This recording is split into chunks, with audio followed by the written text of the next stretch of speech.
Hi, this is Brian. Welcome back to another Heroic Plus One. In our last Plus One, we talked about some wisdom from General Brian P. Fenton and Ray Dalio. As you may recall, when faced with an apparent either-or dichotomy, the wisest among us slow down, step back, and ask themselves how much of both they can get. I want to spend some more time chatting about Ray Dalio and his wisdom from his brilliant book, Principles. For the record, as I was creating that last Plus One, I reread my notes on that book and my brain exploded with all the goodness. Insert exploding head emoji. Quick context. As we discuss in the notes and the Plus One I linked to in this Plus One called Dalio's 5 Steps to Success, Dalio is one of the wealthiest and most influential people on the planet. He is, as per his own standard, believable. Now, I highly recommend his book and the kids' book. Now, for today's wisdom and principles, Dalio tells us, and I quote him, "I've always been an independent thinker, inclined to take risks in search of rewards, not just in the markets, but in most everything." Then he says, "I also feared boredom and mediocrity much more than I feared failure. For me, great is better than terrible, and terrible is better than mediocre. Because terrible at least gives life flavor." I don't know about you, but my brain just exploded again. Insert another exploding head emoji. Let's recap. Dalio feared boredom and mediocrity much more than he feared failure.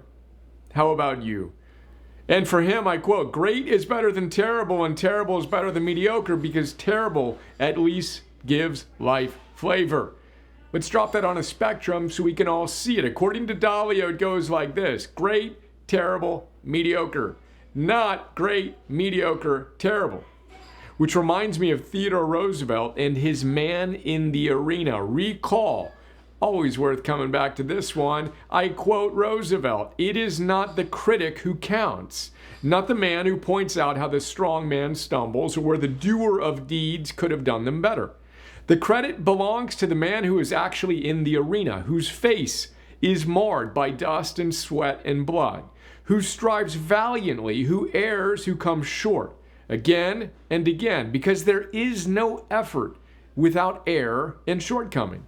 But who does actually strive to do the deeds, who knows great enthusiasms, the great devotions, who spends himself in a worthy cause, who at the best knows in the end the triumph of high achievement, and who at the worst, if he fails, at least fails, while daring greatly, so that his place shall never be with those cold and timid souls who neither know victory nor defeat." That's today's Plus One. Let's dare greatly as we relentlessly pursue excellence and refuse to accept mediocrity while taking wise risks and embracing the inevitable temporary defeats on the way. Day one, all in, let's go. P.S. Want to forge anti-fragile confidence? Use those defeats as fuel for your growth.